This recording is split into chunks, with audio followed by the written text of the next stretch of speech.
중독 환자들은 문제의 원인을 외부에서 찾는다. 자신이 왜 힘든지 상처를 떠들어댄다. 지금 내 힘으로는 아무것도 바꿀 수 없다고 말한다. 이 모든 행동에는 책임을 회피하는 간사한 마음이 있다.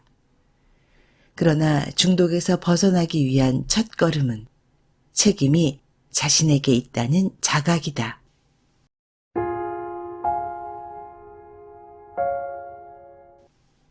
건강한 지식을 함께하는 세이버스입니다.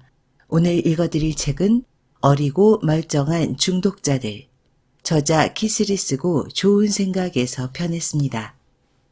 이 책은 알코올 중독과 섭식장애를 온몸으로 경험한 한 여성의 이야기입니다. 저자는 자신을 고도 적응형 알코올 의존증 환자였다고 말하는데요. 고도 적응형 알코올 의존증이란 한마디로 겉으로는 멀쩡해 보이고 사회에 잘 적응한 듯 보이지만 실제 삶은 술 중독으로 얼룩진 상태를 말합니다. 알코올 의존증 환자 중에는 어리고 멀쩡한 중독자가 많다고 합니다. 이 책은 15년간 알코올 의존증을 겪은 저자가 중독에 빠지고 벗어나는 과정을 가감없이 써내려간 살아있는 기록입니다. 저자는 세바시에서도 강연을 했었는데요. 누적 조회수 44만 회의 화제의 강연자이기도 합니다. 저자 강연은 영상 소개란에 링크를 올려두겠습니다. 한번 보시면 좋겠습니다. 제 방송을 들으시는 분들은 자녀를 두신 중년들이 많으실 것 같은데요. 혼자 아파하고 있는 청춘들을 이해한다는 측면에서 들어보시면 좋을 것 같습니다. 저는 제 아이들을 생각하면서 이 책을 읽었습니다. 그럼 그녀의 이야기를 시작하겠습니다.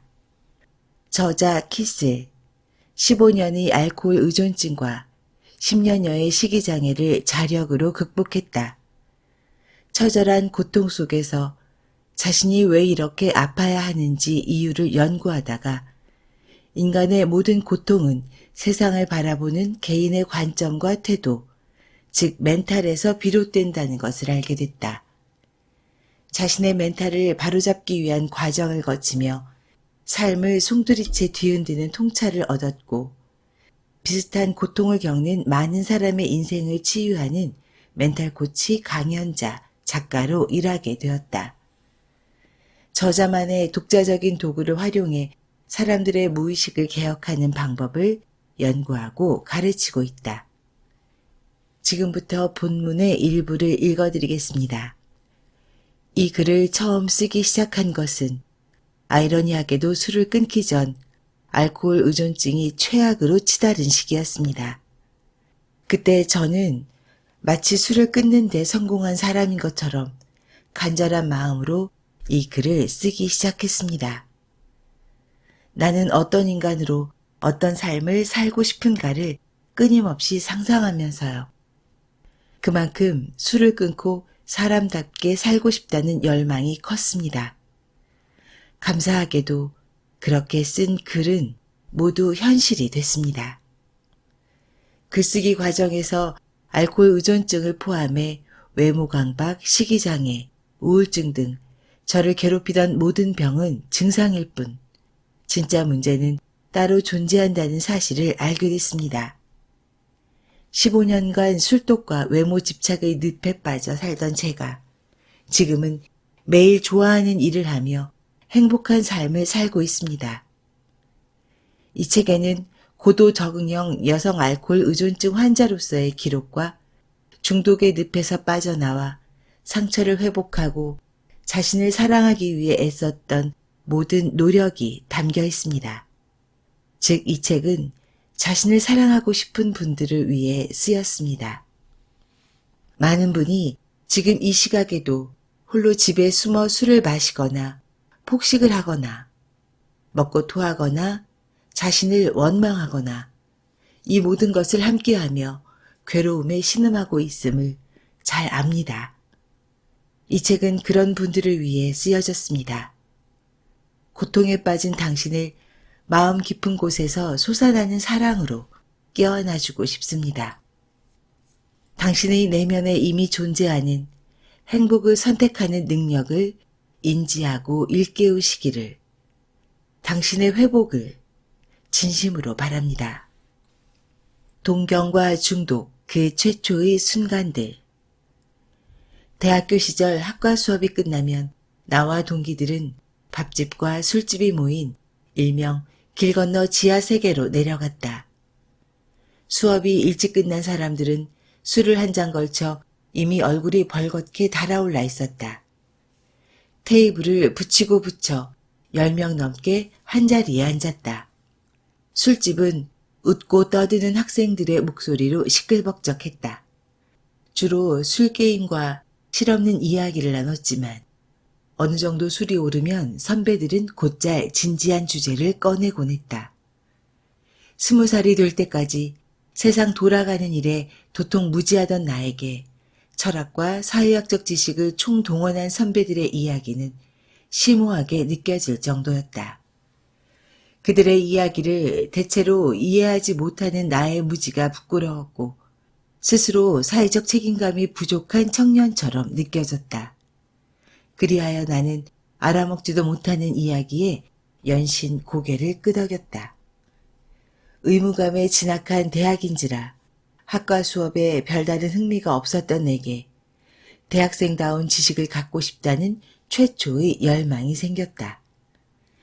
당신에게는 동경하는 선배인 그녀가 있었다. 우연히 그녀와 술자리를 할 기회가 생겼다. 일부러 찾아가기 힘든 명륜동 어느 술집에 5-6명이 모여 우리는 밤늦도록 소주를 홀짝였다.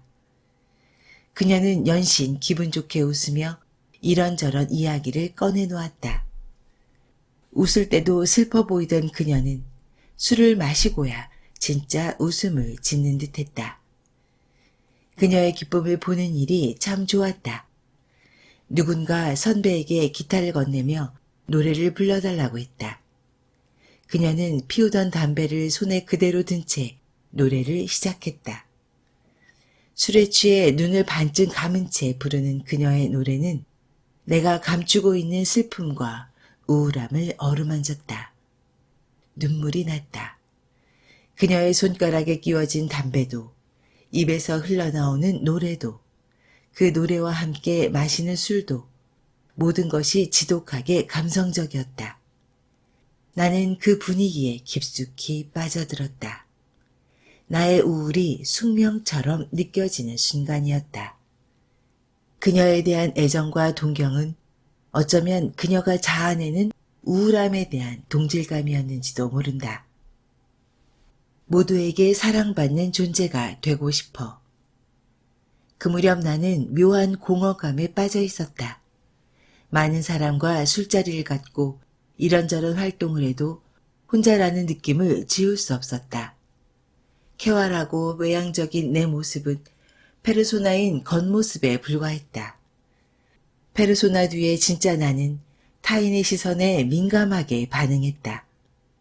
아주 어린 시절부터 나는 오답을 말하거나 내 선택이 틀릴까봐 무서웠다. 어른들이 혼내거나 실망 가득한 표정을 지을 때 그로 인해 느껴야 할 수치심을 극도로 두려워했다. 힘든 하루를 보내고 자취방으로 돌아오면 지독한 외로움과 공허감이 구석구석까지 차올랐다. 친구도 가족도 내 안에서 벌어지는 전쟁을 눈치채지 못했기에 나는 처절할 정도로 혼자가 돼야 했다. 이게 나여야 해. 밝고 찌질하게 굴지 말란 말이야. 사람들은 소심하고 겁 많고 눈치나 보는 사람을 싫어한다고. 그렇게 겪어보고도 모르겠어?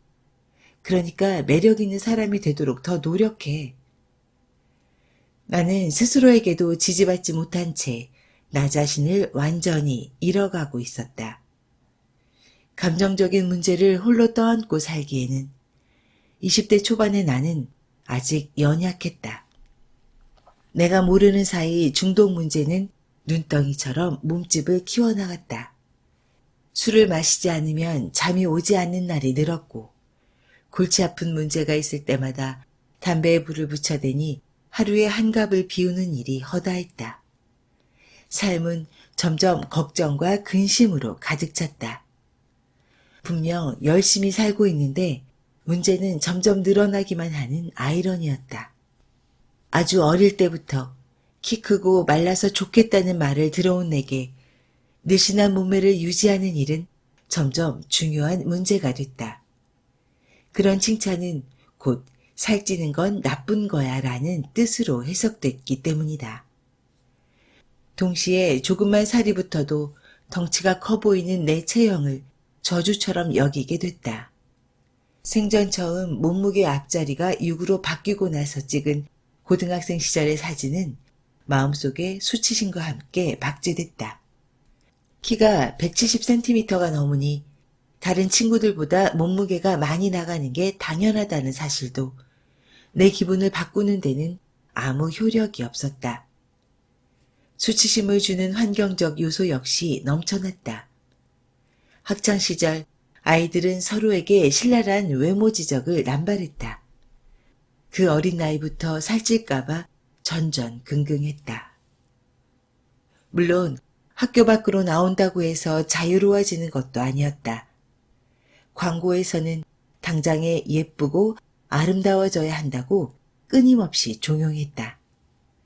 한 달에 한 권씩 사본 10대 여학생 타겟의 패션 잡지에는 금방이라도 부러질 듯 마른 모델들이 다이어트를 하려면 자신에게 혹독해져야 한다며 채찍질했다. 예뻐지려 애쓰지 않으면 뒤처지고 실패한 여자가 되는 느낌이었다.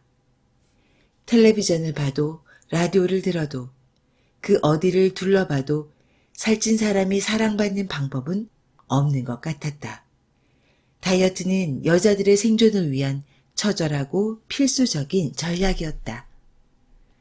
내 몸을 사랑하며 자존감을 높이자는 제안은 조바심 충만한 나에게는 그다지 효과적인 전략이 되지 못했다. 성인이 되며 나는 다시 몸무게 앞자리를 5로 갈아치웠고 그럭저럭 날씬한 몸매를 유지했다. 그럼에도 만족을 느끼지 못했던 나는 허리둘레, 엉덩이둘레, 그리고 그 둘의 비율 같은 것에 집착하며 매일 줄자로 사이즈를 체크했다. 세상은 과식은 문제 삼아도 소식은 문제 삼지 않았다. 먹지 않으니 편했고 살이 찌지 않으니 좋았다. 그런 내가 그나마 음식을 먹는 경우는 오로지 술을 마실 때였다. 23살, 나는 남모르게 구토하기 시작했다. 살찔 것 같다는 두려움이 압도하면 나는 혀뿔이 깊숙한 곳에 손가락을 넣었다. 첫 구토, 그 충격적인 사건을 기억한다. 맨 처음 자취방에서 구토를 시도했던 날은 눈을 뜬 후 온종일 집착에 가까울 정도로 짜장라면이 먹고 싶었다. 음식 하나 내 마음대로 먹지 못하는 것이 억울해서 편의점에 가 짜장라면을 2봉지 집었다. 아직 먹지도 않았는데 라면을 끓이는 동안 죄책감이 몰려왔다. 동시에 죄책감의 10배쯤 되는 욕망이 들끓었다. 나는 앉은 자리에서 짜장라면을 흡입했고 정신을 차려보니 냄비가 텅 비어 있었다. 등골이 서늘해지는 공포를 느꼈다. 곧장 화장실로 달려가 채 소화되지 않은 라면을 그대로 개원했다.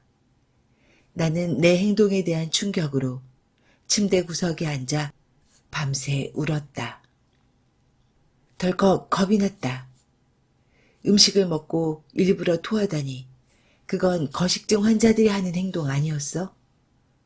나는 이미 심각한 우울증 환자였고 병명이 하나 더 추가되는 것은 결코 좋은 상황이 아니었다. 우울증, 식이장애, 그리고 알코올 의존증이 치명적인 이유는 그 끝에 죽음이 기다리고 있기 때문이다. 23살의 나는 빠른 속도로 죽음을 향해 다름질치고 있었다. 애처로운 청년의 눈 밑에 죽음의 그림자가 짙게 깔렸다. 거의 먹지 않던 나는 하루에도 몇 번씩 어지럼증을 견디기 위해 벽을 잡고 숨을 골라야 했다. 하루를 버티고 나면 일말의 힘도 남지 않았고 그럴수록 더욱 아무것도 먹고 싶지 않았다. 나는 자취방에 홀로 처박혀 곧잘 사무치는 감정을 느끼며 눈물을 쏟아냈다. 그때부터 매일 죽음에 대해 생각했다. 아니, 죽음이 나를 생각했다고 하는 편이 맞을지도 모른다. 텅 비어버린 몸과 마음이 죽음에 대한 생각으로 지배당하기 시작했다.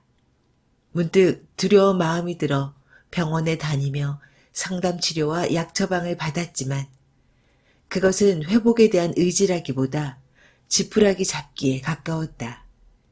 그마저도 오래 지속하지 못했다. 상담 치료는 과거의 상처를 들추어내기 바빴고 나는 이해받지 못한다고 여기며 죄책감과 수치심을 느꼈다. 약도 아무런 효과가 없는 느낌이었다. 에너지가 부족해지자 내 의지의 강은 바닥을 드러냈고 극심한 통증을 느꼈다. 너무 아파서 정확히 어디가 어떻게 아픈지도 판단되지 않았다.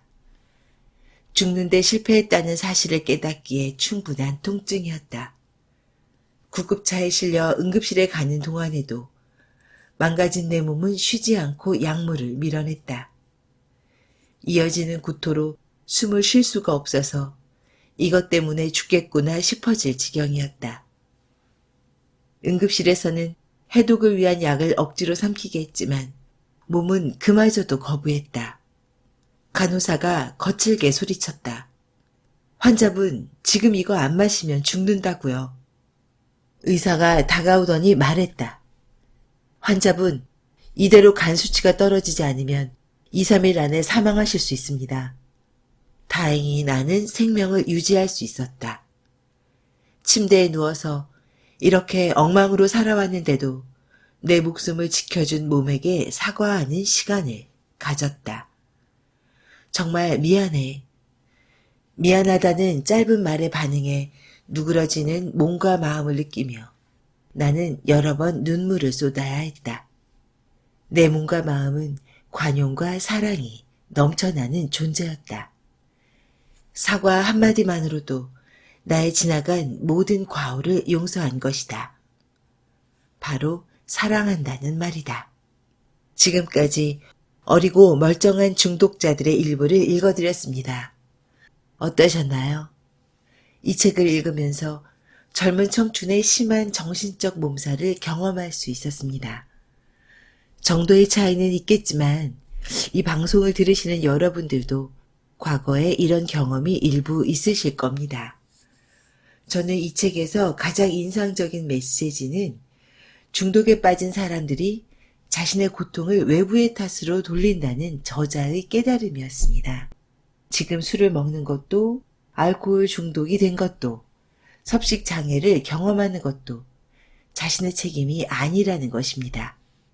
내가 고통받고 있는 원인을 외부의 탓으로 돌리면 자신은 자유롭습니다. 결국 나는 책임이 없으니까요. 자신은 힘들기 때문에 위로받아야 하고 사랑받아야 한다고 자기 합리화를 합니다. 또한 중독된 사람들은 자신을 함부로 대한다는 사실입니다. 그래서 정크푸드를 먹고 과도하게 술을 들이키면서 자신을 서서히 파괴합니다. 저자는 이러한 피해자 마인드를 버리면서 다시 걷기 시작했습니다. 그래서 지독한 중독의 사슬을 끊어낼 수 있었습니다. 새로운 변화를 시작한 저자를 응원합니다. 오늘 방송의 마지막은 저자의 에필로그로 마무리하겠습니다. 제가 멘탈 코치로서 유튜브를 운영하고 강의와 코치를 하는 것은 바로 이런 사실을 많은 분에게 알리고 싶은 마음 때문입니다. 대부분의 치료가 여전히 알코올 의존증 환자의 증상을 완화시키는 데만 급급한 것이 정말 안타깝습니다. 다시 한번 강조하지만 무의식의 세계가 변하지 않으면 술을 끊는다고 해도 삶은 여전히 어렵고 버거울 것입니다. 그러니 전문 치료와 함께 무의식의 영역에도 관심을 두고 공부하거나 코칭을 받아보기를 권합니다. 원하는 결과를 끊임없이 현실로 가지고 오면서 저는 15년 동안 마셨던 술을 끊었습니다. 또한 4년 만에 꿈에 그리던 따뜻한 집에서 살며 평생 꿈꾸던 일을 하고 다정하고 자비로운 남편, 예쁜 아들과 제 인생에는 절대 없을 것 같았던 따뜻한 가정을 꾸렸습니다. 이 4년의 시간 속에서 저는 매일 생각했습니다. 내가 증거가 될 거야. 아무리 죽음에 가깝고 불행한 사람이라도 원하기만 하면 행복해질 수 있다는 증거. 제가 끊임없이 글을 쓰고 영상을 만들고 연구소를 운영하고 강의하는 것은 여러분도 그 증거가 되길 바라는 소망 때문입니다. 저의 글과 삶이 여러분에게 강력한 희망의 불씨가 될 수 있기를 간절히 기도하며 모든 것을 극복하고 이른 결과 속에서 여러분을 기다리고 있겠습니다. 지금까지 건강한 지식을 함께하는 세이버스였습니다. 여러분의 건강한 삶을 응원합니다. 감사합니다.